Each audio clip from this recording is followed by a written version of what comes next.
नमस्ते। मनोविज्ञानम में आपका अभिनंदन है।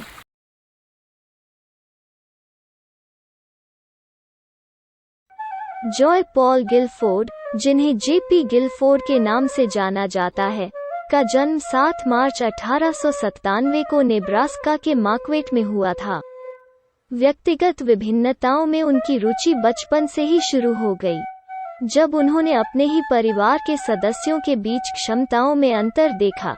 जॉय पॉल गिलफोर्ड, जिनका जन्म 7 मार्च 1897 व मृत्यु 26 नवंबर 1987 को हुई, एक अमेरिकी मनोवैज्ञानिक थे, जिन्हें मानव बुद्धि के अपने साइकोमेट्रिक अध्ययन के लिए सबसे ज्यादा याद किया जाता है, जिसमें अभिसारी और अपसारी चिंतन व उत्पादन के बीच का उनके द्वारा दिया गया अंतर भी शामिल है।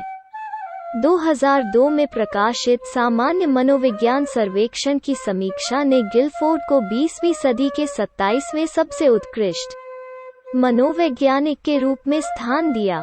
1919 से 1921 तक कॉर्नेल विश्वविद्यालय में स्नातक विद्यालय में रहते हुए उन्होंने एडवर्ड टिचनर के अधीन अध्ययन किया। गिलफोर्ड ने नेब्रास्का में कई पदों पर कार्य किया। वे 1938 में गिलफोर्ड साइकोमेट्रिक सोसाइटी के तीसरे अध्यक्ष बने।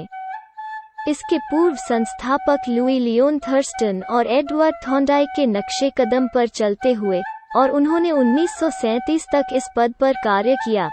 द्वितीय विश्व युद्ध के दौरान 1941 में यूएस सेना ने उन्हें बुला लिया और उन्हें लेफ्टिनेंट कर्नल के रूप में नियुक्त किया, और उन्होंने मनोवैज्ञानिक अनुसंधान इकाई के निदेशक और प्रमुख के रूप में कार्य किया, और उन्होंने 1943 में स्टैंड इन मानक 9 परियोजना के लिए काम किया, जिसमें एक विमान को उड़ाने के लिए महत्वपूर्ण 9 विशिष्ट बौद्धिक क्षमताओं की पहचान की।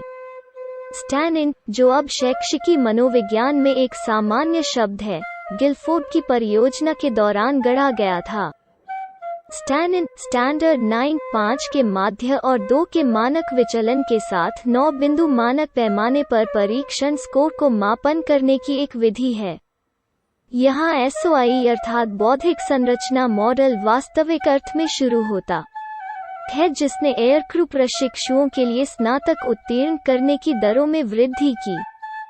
जेपी गिलफोर्ड संयुक्त राज्य अमेरिका की सेना के बौद्धिक स्तर को बढ़ाने में एक विशाल ट्रांसफॉर्मर साबित हुआ। गिलफोर्ड के युद्ध के बाद के शोध का उपयोग अमेरिकी सशस्त्र सेवाओं की सभी शाखाओं द्वारा किया गया था। इसलिए सामान्यतया 1950, 1960 और 1970 के दशक की सभी अमेरिकी सैन्य योग्यता परीक्षाएं गिलफोर्ड के शोध के नतीजों के आधार पर ही होती रही। युद्ध के बाद एक पूर्ण कर्नल के रूप में सेवानिवृत्त होकर गिलफोर्ड दक्षिणी कैलिफोर्निया विश्वविद्यालय में शिक्षा संकाय में शामिल हो गए, और उन्होंने वहां पर बुद्धि के कारकों पर शोध करना जारी रखा। उन्होंने अपने शोध को व्यापक रूप से प्रकाशित किया, जिसे उन्होंने अंततः बौद्धिक सिद्धांत की संरचना का नाम दिया, और उनके युद्ध के बाद के किए गए कुल शोधों में कुल 90 असतत बौद्धिक क्षमताओं और 30 व्यवहार क्षमताओं की पहचान हुई। ओएसआई के महत्व का अंदाजा इसी बात से लगाया जा सकता है कि आज भी इसका उपयोग बच्चों व फौज के नौजवानों के बौद्धिक स्तर में सुधार के लिए किया जाता है।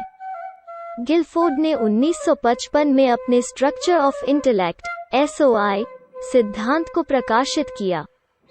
हालांकि गिलफोर्ड के शोध के सब्जेक्ट्स 1943 के दौरान सैन एंटोनियो में रैंडोल्फ एयर फोर्स बेस में वायुसेना प्रशिक्षण कमान में भर्ती हुए आर्मी मैन थे। यह सिद्धांत बताता है कि बुद्धि 3 आयामों में संगठित 180 विभिन्न बौद्धिक क्षमताओं से युक्त है। इन 3 आयामों को कहा जाता है: 1 संचालन, 2 सामग्री और 3 उत्पाद। उनका सिद्धांत मानव बुद्धि की संरचना व प्रकृति का पता लगाने के लिए गणित के साथ संज्ञान को मिश्रित करता है। स्ट्रक्चर ऑफ इंटेलेक्चुअल थ्योरी के अनुसार 6 अलग-अलग ऑपरेशन अर्थात संक्रियाएं हैं जो एक शिक्षार्थी की बुद्धि से जुड़े होते हैं। संक्रिया आयाम में उनकी बौद्धिक क्षमताओं का 1/3 शामिल है। The structure of intellectual theory में यह भी कहा गया है कि 5 प्रकार की सामग्री है जो मानव मन उपरोक्त कार्यों को करने के लिए उपयोग करता है। बुद्धि की संरचना के आधार पर कुल 6 उत्पाद हैं। परिणाम या उत्पाद प्राप्त करने के लिए शिक्षार्थी सामग्री पर ऑपरेशन अर्थात संक्रिया लागू करते हैं। इसलिए गिलफोर्ड के अनुसार 5/6/6 = 180 बौद्धिक क्षमताएं या कारक हैं। प्रत्येक क्षमता एक विशेष सामग्री क्षेत्र में एक विशेष ऑपरेशन के लिए होती है और एक विशिष्ट उत्पाद में परिणाम होता है। गिलफोर्ड का मूल मॉडल 120 घटकों से बना था, जब इसमें व्यवहार घटक शामिल नहीं था, और क्योंकि उन्होंने अलग अलग श्रवण और दृश्य सामग्री में चित्र अर्थात मूर्त सामग्री को अलग नहीं किया था, न ही उन्होंने मेमोरी की अवधारणा में मेमोरी रिकॉर्डिंग और मेमोरी रिटेंशन को अलग अलग किया था। जब उन्होंने मूर्त अवधारणा में श्रवण और दृश्य सामग्री को अलग किया, तो उनका मॉडल 5/5/6 = 150 श्रेणियों तक बढ़ गया। जब गिलफोर्ड ने मेमोरी फंक्शंस को अलग किया, तो उसका मॉडल अंततः 180 फैक्टर तक बढ़ गया।